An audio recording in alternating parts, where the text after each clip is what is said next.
Quero começar já confessando meu pecado. Eu confesso que num feriado desse longo, eu não imaginei que teria tanta gente presente nessa noite.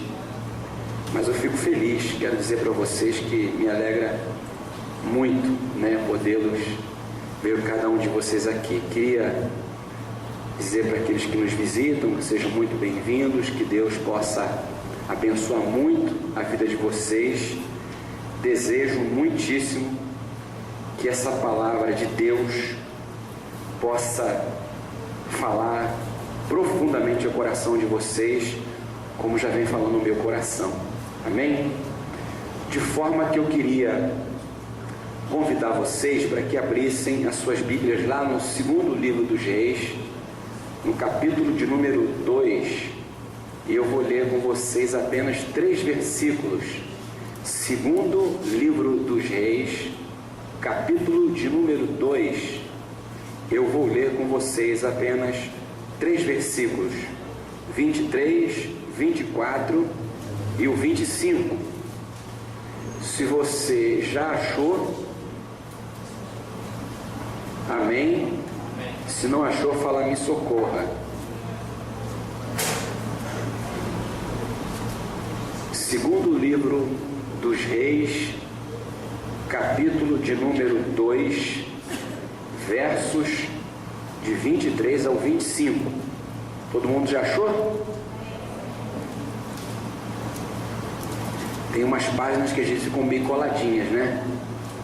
Você sabe o que isso acontece, né? Quando a gente abre pouco a Bíblia, elas ficam coladas, não foram... Acho que é uma maneira de entregar. De vez em quando eu pego uma página e fica assim passando o dedo, ficou juntinha, porque eu nunca abri, não naquela Bíblia. Esse púlpito é mágico, Sandra. Teve um que já quis passar por aqui, né? Falei, por se conseguir. Todo mundo achou? Amém? Então vamos lá. Segundo livro dos Reis, capítulo 2, verso 23 ao 25, diz assim: Então subiu dali a Betel, e indo ele pelo caminho, uns rapazinhos saíram da cidade e zombaram dele. Diziam-lhe, sobe calvo. Virando-se ele para trás, viu-os e os amaldiçoou em nome do Senhor. Então 2 ursas saíram do bosque e despedaçaram 42 deles. Dali foi ele para o monte Carmelo, de onde voltou para Samaria. Feche seus olhos agora, curva sua cabeça um pouquinho. Jesus querido, a gente está na tua casa, a gente está reunido aqui em teu nome, a gente abriu a tua palavra. O Senhor sabe que eu particularmente não tenho absolutamente muita coisa para contribuir para a vida dessas pessoas que aqui estão. Mas o teu Espírito Santo tens tudo aquilo que a gente precisa nessa noite. A medida certa, a quantidade certa, o jeito certo. Por isso eu te peço que o Senhor me use como um canal do Senhor para falar o coração de cada um daqueles que aqui estão. Que essa palavra possa lançar luz na nossa vida, abrindo os caminhos para que a gente possa entender e perceber algumas áreas da nossa vida que se encontram obscuras. Espírito Santo, toma as nossas mentes cativas, os nossos corações, porque a gente quer ouvir a tua voz. A gente está aqui para isso, tão somente para isso, para te adorar e para te ouvir. Portanto, te pedimos, fala com a gente em nome de Jesus. Amém.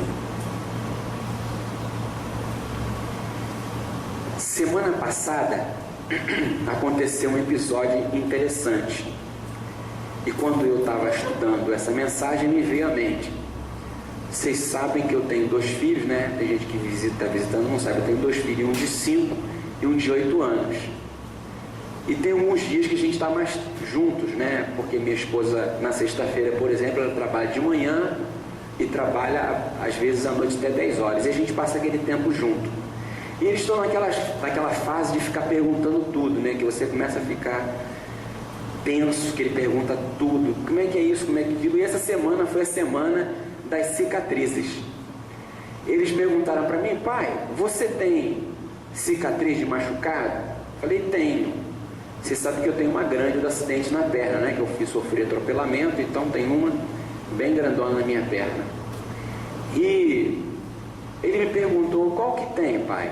E aí eu fui mostrando para ele. Falei: tem aqui um corte no pé. E cortezinho no pé. As crianças de hoje quase não tem cicatriz, né? Mas a gente que é da antiga fazia, acho que mais estripulia, não sei como é que é o processo. Quebrava braço, e acontecia tudo, quebrava o queixo. Hoje em dia, não sei o que está acontecendo, acho que os anjos estão tendo mais trabalho aí, cuidando das crianças de um jeito muito mais intenso. Acho que botaram dobrado aí para guardar as crianças. Mas eu comecei a conversar com ele, falei: eu tenho um cortezinho no pé, e como é que foi? Eu estava brincando numa ribanceira, e era de barro, brincando de pular lá de cima, né? E numa dessas que eu pulei, tinha um pedaço de caneca que cortou o meu pé.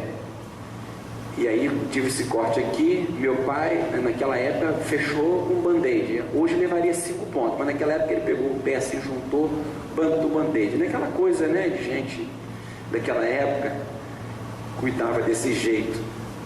E falei: eu tenho um outro corte na minha mão, esse aqui é pequenininho, não parece, mas esse corte me fez sofrer muito, porque eu acho que ele pegou uma artéria, e a gente naquela época põe pó de café, tudo que não presta, né? Põe pó de café, bota um monte e não estancava de jeito nenhum. Aí fui para o hospital, eu morava nessa época no Rio, foi no Souza Aguiar, e fui lá levar 5 pontos, aquela coisa dramática.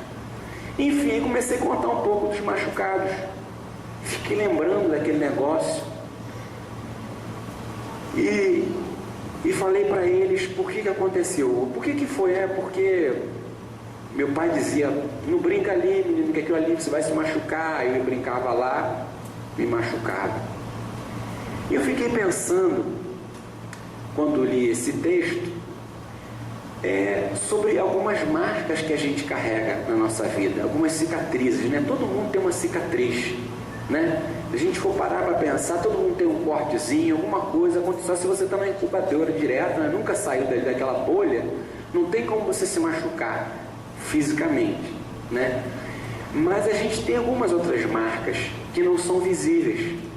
São algumas marcas que a gente traz dentro do nosso coração, da nossa alma, algumas marcas que a gente traz por conta de algumas relações que a gente desenvolve e que acaba ferindo a nossa vida de uma maneira tão profunda que nem o melhor cirurgião plástico dá jeito, né? Nesses dias de cirurgia plástica, né? A gente está sempre tentando melhorar a nossa imagem, né? O nariz fica mais... Essa semana estava passando uma reportagem, não sei onde, falando como eram os famosos antes e como eles são hoje.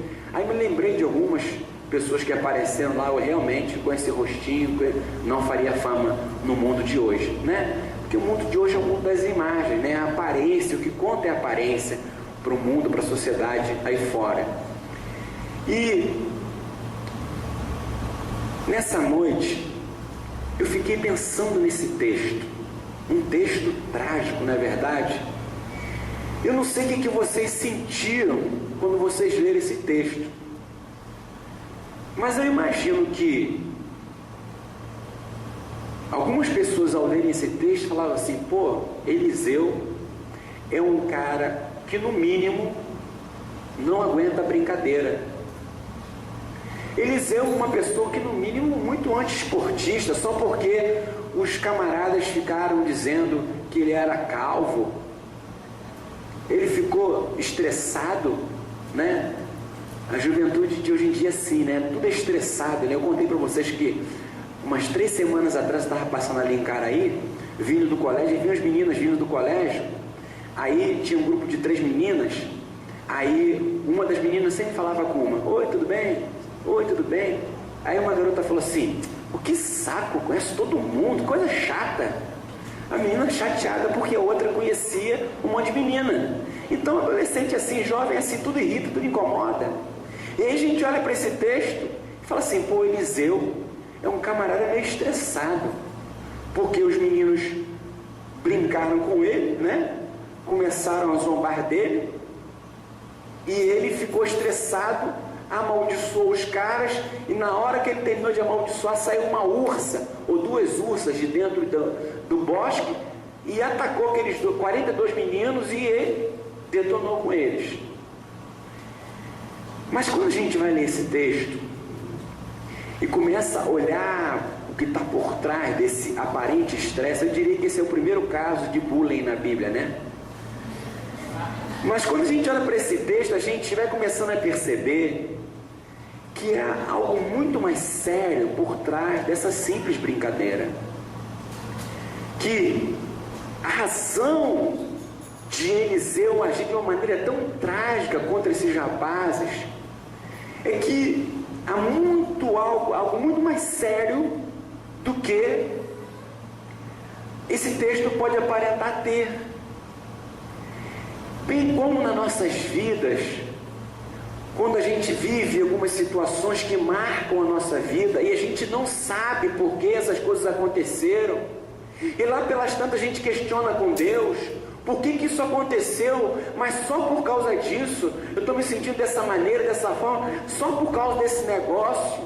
Mas será que eu merecia tudo isso? Será que eu deveria sofrer da maneira que eu estou sofrendo?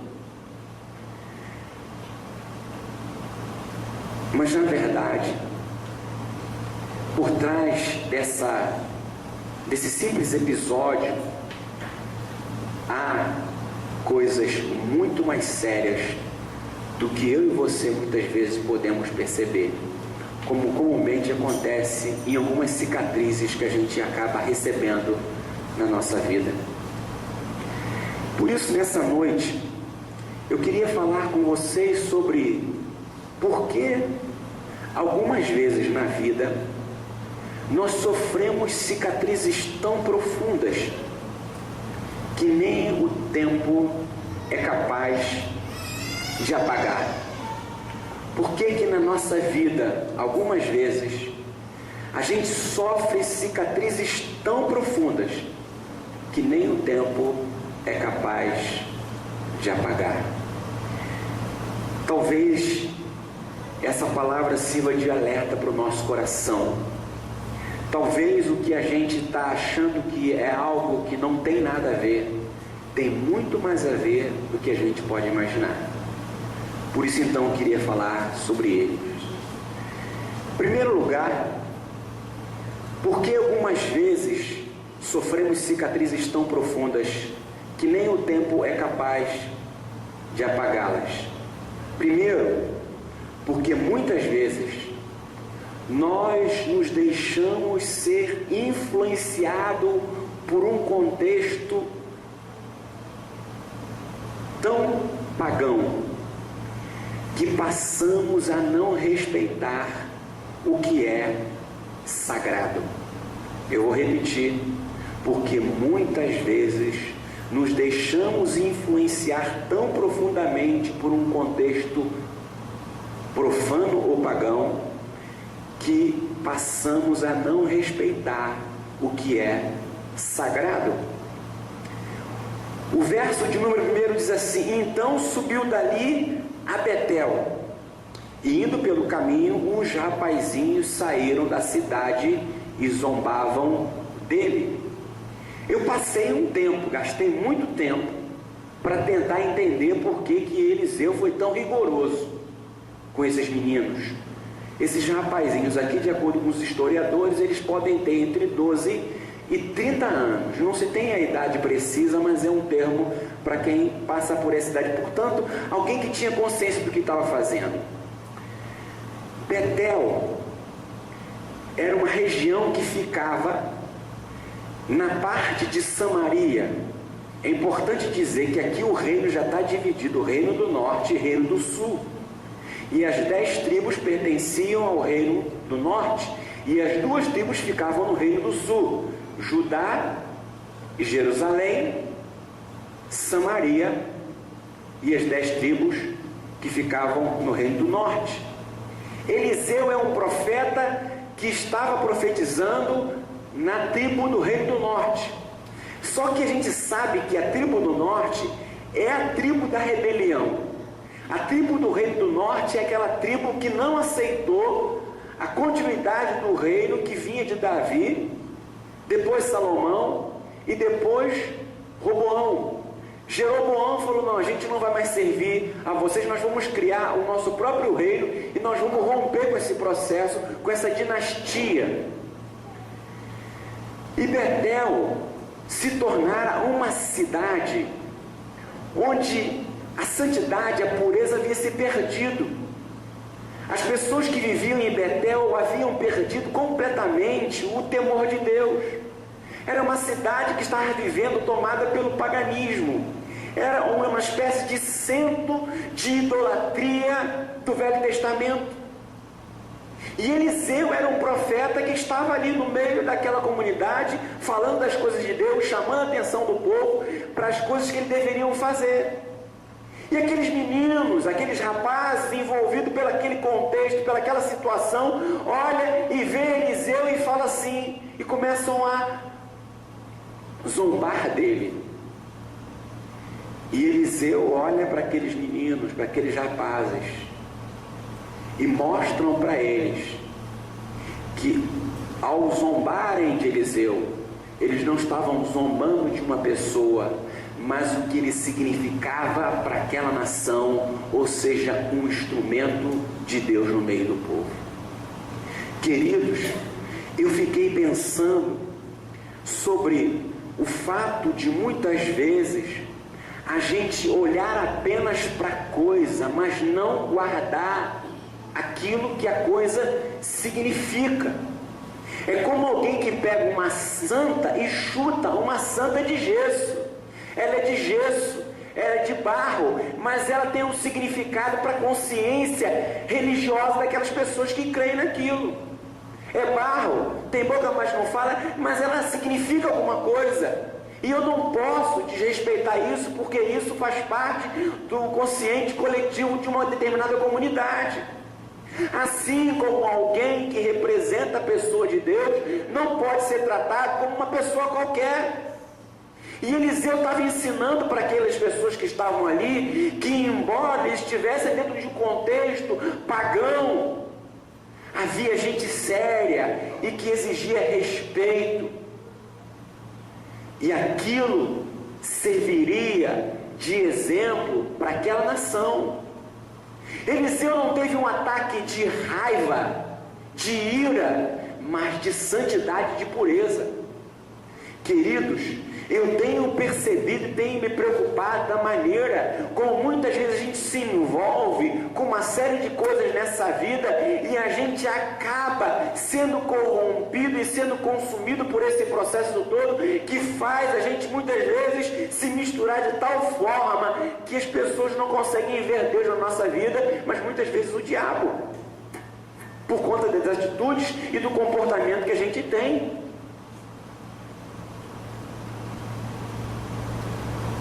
Aqueles meninos estavam ali no meio daquele paganismo, no meio daquele ambiente profano, e se esqueceram que havia alguém sério e que precisava de respeito, porque Eliseu ali representava Deus no meio do povo.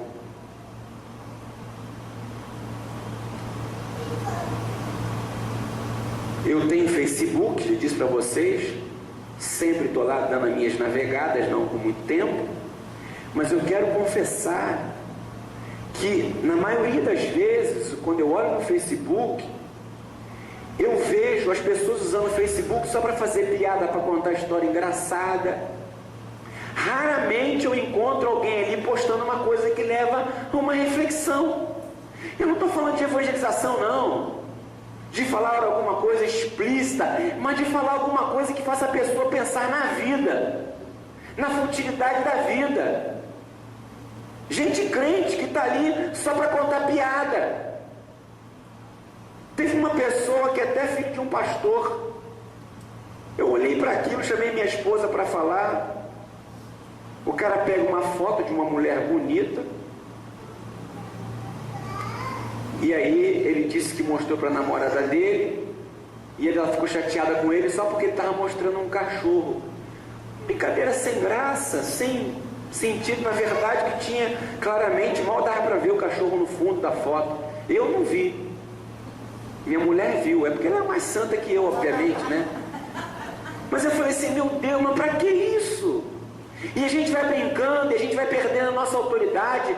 Na hora que a gente vai falar alguma coisa, as pessoas não levam a gente a sério, porque acham que a nossa vida é uma verdadeira brincadeira. E acham que a gente é radical. Pô, pastor, você é muito careta. Careta nada. A gente precisa entender que a vida não é uma brincadeira o tempo inteiro, que a gente tem que levar as coisas a sério, que as pessoas estão observando a gente, que a gente está num lugar e no outro, que a gente brinca, mas que a gente também tem um lado sério. Eliseu queria dizer para eles o seguinte: olha, vocês querem ficar e vocês fiquem, mas me respeitem, porque eu não sou igual a vocês, eu não faço parte da turma de vocês, e eu não estou aqui para viver da maneira que vocês estão vivendo. Eu sou sério, eu tenho compromisso com Deus. Queridos, eu sei que é uma palavra dura, mas ela é necessária. Porque se por um lado eu posso parecer muito radical, muitas pessoas estão vivendo liberais demais. O que a gente é? Se a gente é um povo separado, se a gente é uma nação santa, a gente precisa perceber como a gente está vivendo. E aí, encontrei no Facebook uma mensagem de um sujeito que tem vindo na nossa igreja, Ian, que escreveu no Facebook uma frase que dizia o seguinte: se você não tem pecados, então não valeu a pena Jesus ter morrido na cruz. Eu falei, esse cara é mais crente do que um monte de gente da igreja. Tá lá, se quiser procurar, tá postado por ele. É que aí eu leio lá no Facebook do menino isso. Eu falo assim, cara, ele entendeu. E aí a gente olha muitas vezes para a igreja e não encontra isso. Gente, eu estou perplexo com o ibope que aquele vídeo, para nossa alegria, deu para a sociedade brasileira. Eu falei, meu Deus, como o banal se torna importante. Eu fiquei impressionado. Tudo bem, é engraçado, eu já falei no boletim, eu não achei graça, mas é uma questão de gosto, de humor, não tem aqui nada a ver, não tem gente que achou engraçado, nem todo mundo ri com a piada do outro, né? Tem piada que você acha legal, tem a ver com a personalidade, mas eu não achei a menor graça. Realmente, muita gente riu. Minha esposa foi uma que riu, achou engraçadíssimo, né? Mostrou, tá, riu. Mas eu não achei. Mas o problema não é isso. O problema, sabe o que é? É que a gente está rindo de um vídeo que pode ser engraçado, mas aquele vídeo está transformando o que está por trás dele em algo insignificante. O que está por trás daquele vídeo é uma canção, é um cântico que diz que Deus faz milagre na vida do homem, que Deus muda a nossa vida, que Deus vai brotar, fazer frutificar aonde não há fruto. E as pessoas estão rindo porque estão apenas olhando os meninos que cantam desafinado, mas não estão ouvindo o que eles estão cantando. A essência do que eles cantam se esvaziou. Para a nossa alegria, não é para a nossa tristeza. É o tema da pastoral. Me perdoem, mas é o sentimento que eu tenho tido. Eles vão para Ana Maria Braga. Eu falei, não é possível, isso é coisa do diabo, rapaz. Tanta gente talentosa não aparece de jeito nenhum. Aí o sujeito faz um vídeo horrível, vai para Ana Maria Braga da entrevista. Estão dizendo que vai gravar um CD. CD de quê, meu Deus? Os ridículos anônimos? Não é verdade? Eu vi um papo desse, vamos gravar CD? CD de piada deve ser.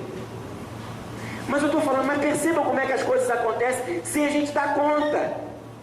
E a gente vai rindo aqui, vai contando a piada ali, mas olha que a gente vai esvaziando, que por trás desse processo todo há o sagrado. E aí a gente acha engraçado. Queridos, a Bíblia diz, de Deus não se zomba. Parece que nós estamos vivendo na nossa sociedade um grande stand-up comedy, né? Um lugar onde a gente só vive para contar piada. O brasileiro é um piadista, né? Fico me lembrando daquelas cenas no Maracanã, o cara não tem os 4 dentes da boca, rindo, feliz da vida, que o time de futebol dele ganhou. Às vezes não tem o que comer em casa, mas a vida passou a ser assim. Então, o que eu percebo aqui é que a gente precisa ter muito cuidado com as influências que a gente tem vivido na nossa vida, porque essas influências estão fazendo com que a gente viva uma relação com Deus, onde a gente não perceba e não respeite mais o que é sagrado. E quando a gente não respeita isso vai gerando na nossa vida algumas marcas indeléveis, marcas essas que o tempo não trata, porque a gente não levou a sério coisas que a gente deveria levar, levou na brincadeira, não tem nada a ver. São coisas que a gente fala que parece coisa de gente velha. Já falei com você semana passada, na minha idade, ainda não cheguei na terceira. Gente, entenda uma coisa: Deus perdoa o pecado sempre. Você pode vir para cá, estava falando com a Eli, conversando hoje de manhã, a irmã dela, né? Se a gente confessar o pecado, Deus perdoa todos, aí você fica purinho, limpinho. Só tem um problema: as consequências a gente tem que se livrar com elas. Deus não livra a gente das consequências, a gente vai ter que lidar com as consequências. Tudo que o homem plantar, isso também se fará. Então a gente precisa ter esse cuidado, porque esses meninos aqui estavam zombando, esqueceram que por trás daquele processo todo havia gente séria ali que precisava de respeito. A minha pergunta para você essa noite é: como as pessoas têm visto você no seu ambiente de trabalho? Tem gente que é o engraçadinho, tem gente que é o brincalhão, tem gente que é o santarrão, que também não é legal, né? Mas tem gente que é alguém com quem quer se conversar, quer se ouvir conselho, que quer procurar no momento de aflição. Será que dentro do nosso ambiente de trabalho, na nossa casa, num contexto onde as pessoas não são cristãs, como as pessoas nos veem? Tem uns que querem ser só o intelectual, tem uns que querem ser o bobão, tem uns que querem ser o rigoroso, o santarrão, né? Aquele sujeito intocável, que não tem absolutamente nada a ver com o que eu estou dizendo aqui. Quem nós temos sido, onde a gente convive, como as pessoas nos têm visto. Elas viam Eliseu como se fosse pai daquele contexto, mas ele disse: eu não sou como vocês, alto lá, porque comigo não se brinca, que quem briga comigo está brincando com Deus, se brincar com Deus é fogo. Falou: vocês estão amaldiçoados. E veio as ursas e saíram dali e atacaram aqueles meninos.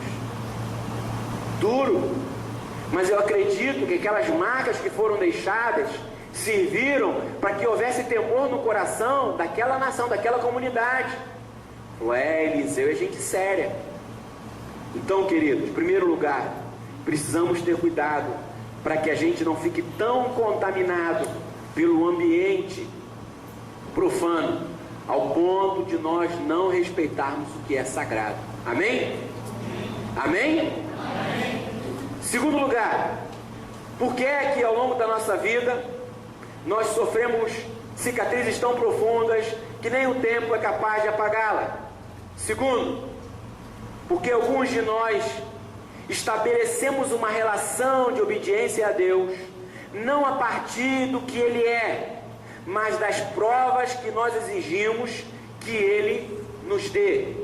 Eu vou repetir: porque alguns de nós estabelecemos uma relação de obediência a Deus não a partir do que Ele é, mas das provas que exigimos que Ele nos dê. Se não, veja o que diz o mesmo verso. Ele disse: sobe, sobe. Vou deixar o calmo para depois. Sobe, sobe.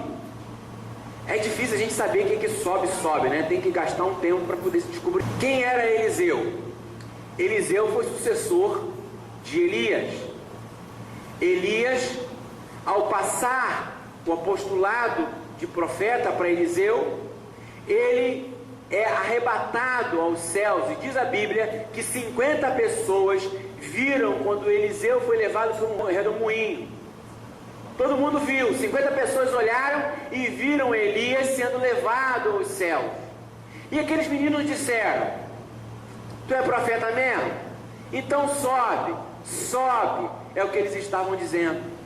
Prova que você é profeta. Sobe, sobe. Ou seja, eles estavam dizendo o seguinte: se você é profeta, então você vai ter que provar que você é profeta. Quantas vezes nós desenvolvemos uma relação de obediência com Deus, onde a gente fica querendo viver com Deus, uma relação onde a gente fica tentando pressionar Deus na parede, dizendo, Deus, com uma faca na barriga dele, e fala assim, Deus, se isso aqui não acontecer, eu não vou fazer, enquanto o Senhor não me der isso, enquanto isso aqui não acontecer na minha vida, eu não vou fazer isso, enquanto eu não conseguir realizar isso, eu não vou te servir, enquanto isso não acontecer, e a gente vai vivendo uma relação com Deus, onde a gente acha que pode pressionar Deus de uma maneira tal, que ele vai se sentir tão constrangido, vai falar, tá bom, eu me rendo. É isso que nós fazemos quando nós condicionamos caminhar com Deus em algumas áreas da nossa vida, quando a gente não tem condições de fazer. Queridos irmãos, a gente tem que aprender a servir a Deus pelo que Ele é, não por aquilo que Ele vai fazer, não pelos milagres que Ele vai realizar, até porque milagre necessariamente pode não mudar a vida de ninguém. Nem sempre os milagres foram motivo de conversão.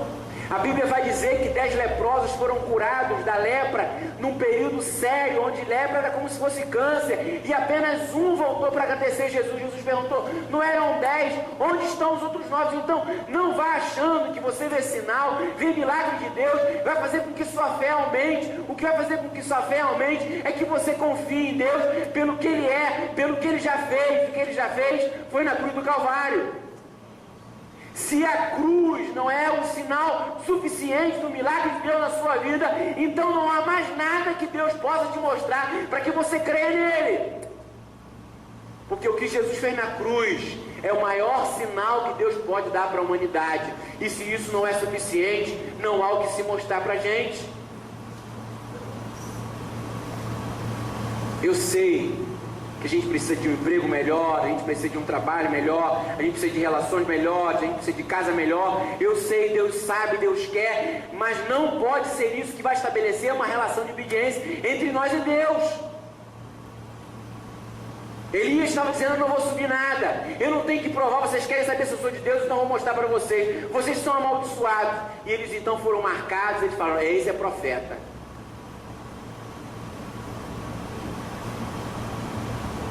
O que aqueles meninos estavam fazendo foi o que o diabo fez com Jesus no deserto. Tu é filho de Deus? Então transforma essa pedra em pão. Jesus disse, não, porque não só de pão viverá o homem. Ah, tu é filho de Deus, então se joga daqui de cima. Muitas vezes é o que a gente também faz com Deus. Sempre que você condiciona Deus realizar alguma coisa na sua vida para você poder fazer outra para Ele, é exatamente isso que você está fazendo. Deus não tem que provar nada para mim nem para você. Ele já provou tudo, está na cruz do Calvário. É Jesus quem disse para Tomé, bem-aventurado é aquele que não vê e crê. Porque ele disse, enquanto eu não puser a mão nas mãos de Jesus, e não ver as marcas dos pregos, eu não vou crer. Enquanto eu não puser a mão no lado, eu não vou acreditar que ele ressuscitou. Jesus então aparece para ele, então diz, Tomé, pode pôr a mão aqui, meu filho. Seu problema é ter prova, bota aqui. Pode botar aqui. Eu imagino que ele meio assim, assustado, Senhor, bota a mão. Imagina. Querido, não queira que Deus prove alguma coisa para você, porque se você tiver que fazer isso, se Deus tiver que fazer isso, vai ser muito constrangedor para você. Às vezes Ele faz, mas pode ter certeza que o sentimento que a gente tem não é o melhor. A gente precisa ter cuidado. Eu queria falar uma coisa que eu esqueci do outro ponto, que é muito importante. Quando eu estava mais ou menos com uns 22 anos, 23 anos, eu gostava muito de estudar a Bíblia, decorava muitos versículos bíblicos, e eu comecei com uma brincadeirazinha, que eu sempre fazia uma piada usando um versículo bíblico. Fazia isso direto. Não de uma maneira assim, escrachada, né? Mas não, porque na Bíblia também está escrito assim, fazia assim essa brincadeira. E aí, membro de uma igreja presbiteriana, né?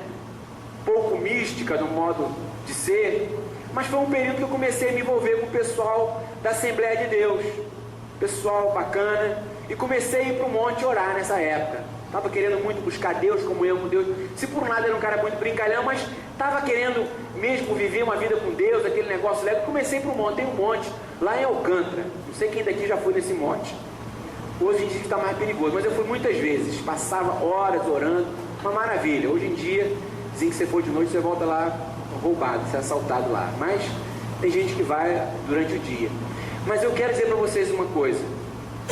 Eu me lembro como se fosse hoje, já faz mais ou menos uns 25 anos esse negócio. Eu estava no monte orando com meus amigos, todo mundo de mão dada, numa boa. De repente, nesse lugar ficavam várias pessoas orando, que ficam vários grupos reunidos orando lá e tal. Me aparece um cidadão, não sei de onde, segurou no meu braço e falou assim: meu servo, a minha palavra é coisa séria e não se brinca. Sabe o que eu fiz? Chorei, chorei, chorei, chorei e chorei. Não queira levar as coisas de Deus na brincadeira, porque dura coisa quando Deus fala. Não foi nada, não me bateu, não mandou nenhuma ursa me comer, mas só me fez consciência de que eu estava brincando com coisa séria. Às vezes as palavras doem mais, marcam mais a nossa vida do que às vezes a atitude física. Jesus disse para Tomé: quer prova? Pode tocar, mas eu quero dizer para você uma coisa, Tomé. Bem-aventurados são aqueles que não precisam ver e creem. Felizes é aqueles que acreditam, porque confiam, porque o que já foi feito na cruz é suficiente. Nem sempre as coisas que a gente está buscando de Deus vão acontecer. Nem sempre aquele casamento que você espera vai acontecer. Nem sempre aquele aumento que você deseja tanto vai acontecer. Nem sempre as coisas que você sonha, que você desejaria que acontecesse na sua vida vai acontecer. Mas eu quero te dizer uma coisa: confie em Deus, que ainda assim é a melhor coisa. Há muita gente fazendo sinais e maravilhas, prodígios, mas não é no nome de Deus, e sim no nome do diabo. Ou vocês acham que o diabo não pode fazer maravilha? Jesus disse que faz e vai fazer muito nos últimos dias. Esses, disse Jesus, que muitos desses serão chamados no último dia, e Jesus perguntarão a Jesus: Senhor, eles falaram, em teu nome nós curamos enfermos, em teu nome nós expulsamos demônios, em teu nome nós falamos em línguas. Jesus disse: apartai-vos de mim, porque eu nunca vos conheci. Milagres e maravilhas, sinais e prodígios, no entanto, foram pessoas que Jesus disse: eu não sei quem é. Cuidado para você não manter uma relação com Deus de obediência baseado nas atitudes miraculosas de Deus, porque pode ser que você vai ver muitos milagres acontecendo, mas Deus pode não estar nesses milagres.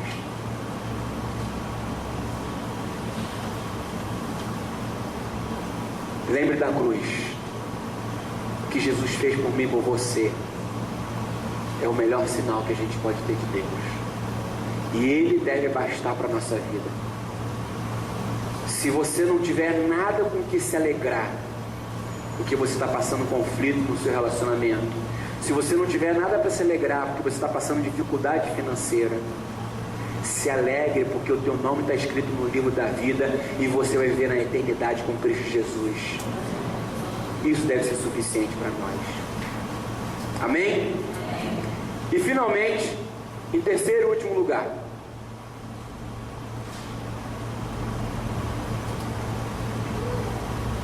porque algumas vezes sofremos cicatrizes tão profundas que nem o tempo é capaz de apagá-las. Porque muitas vezes ao exercermos um juízo sobre o problema de alguém, sem considerar o que está por trás dele, corremos o risco de acusar a Deus por causa desse problema. Eu vou repetir. Porque muitas vezes, ao exercermos o juízo sobre o problema de alguém, sem considerar o que está por trás dele, corremos o risco de acusar Deus por conta desse problema. E aí a gente entra no calvo. Ele fala: sobe calvo, sobe calvo. Não era careca não, era calvo mesmo, tá? Mas para a gente poder entender isso, a gente tem que entender o contexto histórico. Não era comum entre o povo de Israel a calvície. O povo de Israel, naquela época, a calvície, em primeiro lugar, era um desrespeito à pessoa. Assim como ter cabelo grisalho era motivo de honra, ser calvo era motivo de vergonha. Estou ali olhando para o Marcelo. Desculpe o exemplo, não estou zombando de você. Um dia eu vou perder os meus também. Minha esposa diz que já estou perdendo aqui no meio, quem olha de cima para baixo. Por isso que eu não deixo ninguém mais alto do que eu, fica muito perto de mim, entendeu? Só quem é mais baixo. Se olhar aqui em cima, dá uma falhazinha aqui muito intensa. Mas, em primeiro lugar, era uma questão de respeito à pessoa. Segundo lugar, calvície era sinônimo de desgraça, de maldição de Deus contra a pessoa, no entendimento deles. Não que isso fosse, era um problema, mas eles não sabiam, eles não entendiam, e todo mundo crescia com o cabelo normal, de repente o cara ia ficando careca, né? E a barba, o cabelo, era tudo uma forma de demonstrar respeito. Jorge também está ali, eu olhei para o Jorge agora ali. Jorge, fica tranquilo, você é um cara respeitado, apesar dos poucos cabelos. Mas a verdade é que quando eles começam a chamar Eliseu de calvo, eles não estavam apenas respeitando a figura de Eliseu, mas eles estavam dizendo: está vendo aí, você é profeta de Deus, mas o próprio Deus está te amaldiçoando com esse problema ou com essa doença. Percebam como é que a coisa é sutil. Eliseu fala assim: você não está entendendo, você está mexendo com Deus, você está dizendo que a minha calvície é porque Deus me amaldiçoou. Se vocês forem ler lá em Levítico 15, 13 e 43, está dizendo que o problema da calvície também seria uma ação de Deus. No livro de Levítico está lá que às vezes Deus usava o problema da calvície uma forma de punir alguém, disciplinar alguém, melhor dizendo. Isaías também vai falar sobre isso. Então, o problema da calvície de Eliseu não era apenas dizer que ele era uma pessoa que estava perdendo cabelo, mas era alguém que estava debaixo da maldição de Deus, de que Deus o havia abandonado, de que se ele era um profeta, por que Deus havia deixado aquilo acontecer com ele? E aí, eles passaram a não insultar mais apenas a Eliseu, mas o próprio Deus, porque eles não consideraram o que estava por trás do problema. Muitas vezes a gente fala as coisas porque a gente ouviu, mas a gente não procura saber se as coisas são de fato como estão dizendo que elas são. Cuidado com o que a mídia diz, cuidado com a historinha que um conta do outro, cuidado com as briguinhas partidárias que acontecem aqui e acolá. Cuidado para você não começar a assumir determinadas posições e que essas posições muitas vezes são contraditórias. Cuidado para você não assumir um lugar de onde você não conhece onde você está. Porque muitas vezes o diabo está semeando discórdia no meio de uma comunidade, no meio de um ambiente de trabalho, no meio de uma situação que a gente está, e a gente vai sendo levado por isso, e a gente acaba sendo contaminado, e sem a gente perceber, a gente começa a fazer falso julgamento. Cuidado, porque foi exatamente isso que eles fizeram. Eliseu não era apenas um profeta no meio do povo, Eliseu representava o próprio Deus no meio do povo, ele era a boca de Deus para aquele povo. Nós não podemos nos calar diante daquilo que está errado. Você não pode compactuar com aquilo que você tem absoluta certeza, inequívoca, de que aquilo é de fato verdadeiro. Mas não empreste a sua língua para falar de coisas que você não tem certeza.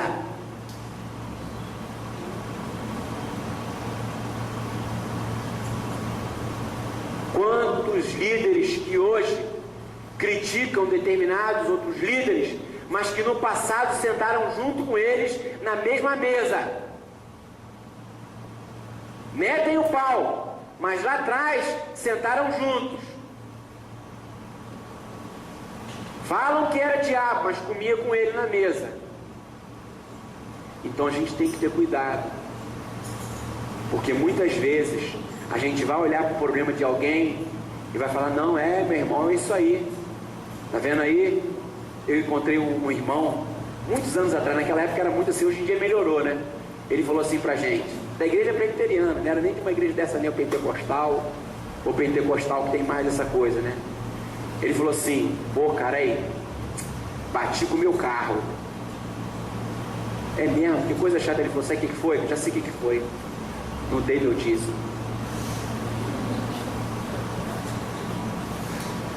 Onde está isso na Bíblia? Não dei meu dízimo, bati com o carro. Consequência lógica dele: bati com o carro, logo não dei meu dízimo, por isso bati com o carro. Lógica de onde? Só sou do inferno.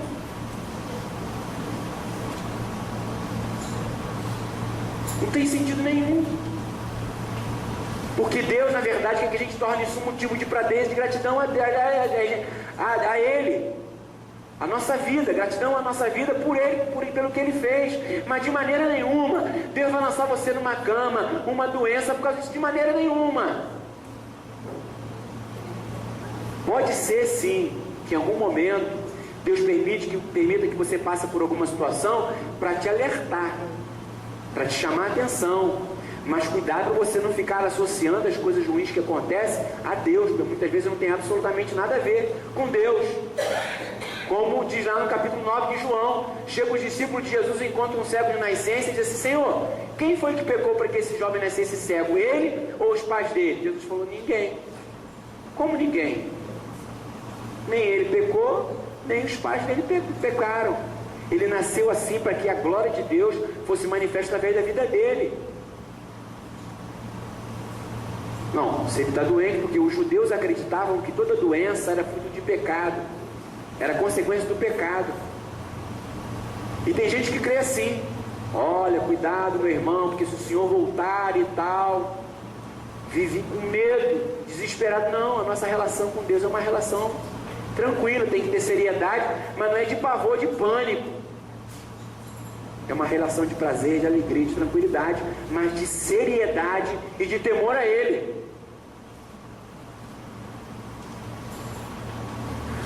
Eu quero dizer para você, quem sabe passando por dificuldades no seu trabalho, sofrendo calúnia, sofrendo às vezes algumas dificuldades, pessoas falando de você, criticando você, deixe que Deus vai cuidar da sua causa.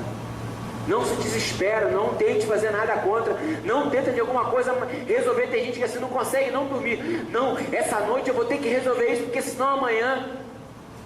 Descansa. Também não fica amaldiçoando ninguém não, tá bom, gente? Tá? A Bíblia diz: não pagai o mal com o mal, mas o mal com o bem. Aqui foi uma ação exclusiva, específica, disciplinar, que fazia parte de um contexto histórico e que foi necessário para aquela época. Hoje em dia não há necessidade disso. Naquela época, naquele contexto havia, porque era terapêutico, por assim dizer, para o povo. Mas não vai sair por aí dizendo: eu vou amaldiçoar, essa loja vai fechar. Tem gente que pensa que vai fazer isso com os outros. Sabia disso? Miserável, tomara que essa porcaria feche. Misericórdia. Não vai ser por conta de Deus. O diabo vai te ajudar, mas Deus não. O diabo pode até te ajudar, mas Deus não vai ajudar. Deus não faz isso. A gente se destrói por conta própria. Não coloca Deus nessa história não. Não envolve Ele no seu problema não. Se você está passando por luta, se você está passando por problema, foram coisas que você construiu ao longo da sua caminhada. Não inclui não Deus nisso daí não. É como Deus diria: me exclui desse negócio, me põe fora disso aí. Queridos irmãos, Deus não quer marcar a nossa vida com coisas ruins, mas com coisas boas. Essa palavra é dura, eu sei, dói mais em mim do que em vocês. E quando eu vejo as pessoas entrando, eu vou ficando triste. O profeta, quando fala coisa dura, ele não fala rindo assim, não, porque dói nele também. Eu falei de manhã, quando o profeta diz que o povo vai para o cativeiro, ele não fica indo o povo ir para o cativeiro e fala assim: tchau, desobedeceram. Ele vai junto e chorando com o povo. Isso aqui é para mim também, é para o nosso coração, porque pode ser que ao longo da nossa vida a gente comece a viver de tal forma que a gente vai sofrendo algumas cicatrizes na nossa vida, que vão ficar relacionamentos que a gente desenvolve, forma como a gente vive com Deus, a maneira como a gente fica brincando de ser cristão. Gente, cuidado com isso. O mundo, as pessoas acharam uma maravilha, como eu falei a história do vídeo lá, dá para nossa alegria. E talvez alguns estão ainda olhando para mim e falou: pastor, você está meio radical. Tem outros que estão falando assim: não pensei por esse lado. Eu não sei, mas o que eu quero dizer para vocês é que Deus é sério. A gente precisa de gente séria nesse país, a gente precisa de gente santa nesse país. A gente precisa de uma igreja que as pessoas olhem e temam a Deus e não fiquem brincando com o nome de Deus. E essa é uma responsabilidade minha e sua. Onde eu e você estivermos, a gente precisa viver esse negócio sério. Eliseu fez aquilo porque ele era sério. E Deus é que fez em nome de Eliseu. Que a gente possa sair daqui nessa noite pensando, repensando a nossa vida com Deus. Que a gente possa sair daqui pensando como é que a gente tem vivido num ambiente onde as pessoas não são cristãs. Será que a gente tem dado um bom testemunho? Será que a gente tem participado da roda dos escarnecedores? Ou será que a gente tem tido uma postura, uma ética, uma moral cristã? Eu não sei, mas Deus sabe. Talvez hoje seja a noite da gente repensar e mudar. E eu quero dizer para você uma coisa: quando você começa a mudar esse negócio, a palavra de Deus diz que o Senhor nos exalta. Ele nos põe no lugar de destaque, no lugar de respeito, de admiração. Mas a gente às vezes tem que pagar um preço de ser diferente. Não é fácil não, é difícil. Eu não fui a vida inteira pastor, já trabalhei no laboratório de próteses, 18 anos. E os caras falaram: a Adriana agora é crente, não gosta de mulher. Ouvi isso anos e anos. Mas na hora do desespero, era o cara que não gostava de mulher, que consolava o coração deles, falando de Jesus. É isso que Deus quer que a gente faça. Porque na hora do desespero, eles querem procurar gente séria. E só se a gente tiver uma postura séria, que a gente vai poder representar Deus onde é que a gente esteja. Amém? Feche os seus olhos, curva a sua cabeça. Queria que você pensasse nessa palavra. Querido, querida, não veja essa palavra como um ataque de raiva do pastor, como um desejo de ficar puxando a orelha de ninguém, mas veja como o Espírito de Deus falando com você sobre algumas coisas que você sabe que precisam mudar na tua vida. Ele quer o melhor para você. Não dá para a gente ficar brincando de ser crente, não dá para a gente continuar achando que Deus não está vendo as coisas que a gente está fazendo fora da presença do ambiente eclesiástico. Deus quer levantar homens e mulheres sérias, comprometidas com Ele, para serem luz nas trevas, para serem sal nesse mundo insípido, sem sabor. Mas para isso a gente vai precisar mudar o nosso comportamento. Eu queria que a gente louvasse o Senhor. Eu queria que você pensasse um pouquinho. Por favor, use esse tempo para você refletir.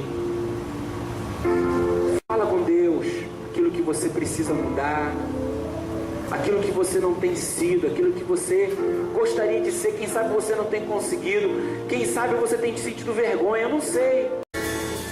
Queremos, Senhor, fazer desse louvor uma verdade para a nossa vida, Senhor. Senhor, quando a gente olha para o nosso coração, diante de tudo que fizeste por cada um de nós, não somos merecedores de absolutamente nada. Tu tem nos dado tanto e nos deu aquilo que é mais importante, que foi o Teu Filho para morrer em nosso lugar. Jesus, a gente quer Te pedir que essa palavra sirva de despertamento espiritual para cada um de nós.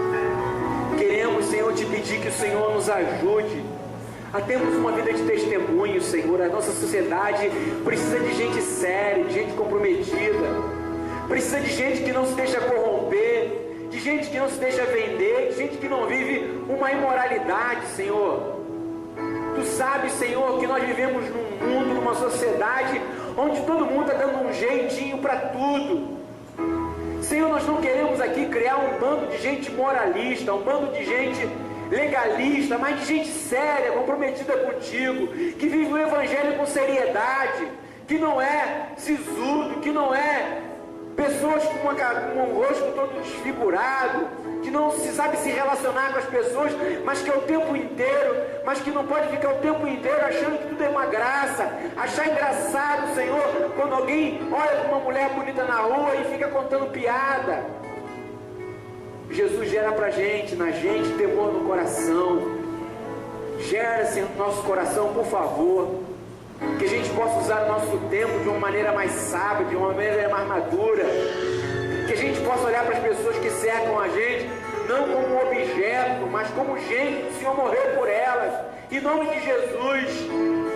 Que a gente não olhe para um pedaço de carne, mas como gente que precisa do Teu amor e da Tua misericórdia, Senhor, em nome de Jesus.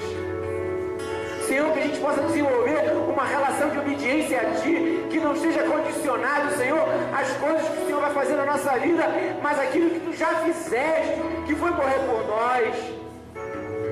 Que a gente não se deixe levar pelo burburinho, pelos comentários da mídia, mas que, sobretudo, nós possamos levar as coisas com seriedade e não nos deixemos levar pelos falatórios que acontecem aqui e acolá, que tenhamos prova antes de dizermos alguma coisa, Senhor.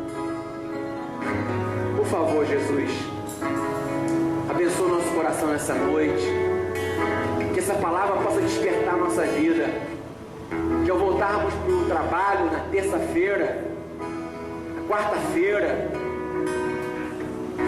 a gente possa ser diferente, que as pessoas possam olhar para nós e ver um rosto diferente, que as pessoas possam encontrar em nós desejo de abrir o coração, de se confessar, que as pessoas possam encontrar em nós alguém com quem compartilhar sua dor e seu sofrimento, e encontrar em nós alguém que possa orar por elas, a dividir os fardos com elas, Senhor, que não sejamos apenas usados para motivo de contar piada de mau gosto, mas que possamos ser luz para a glória do Teu nome, que não percamos a alegria, que não percamos também esse jeito descontraído de ser, mas que a nossa vida não seja apenas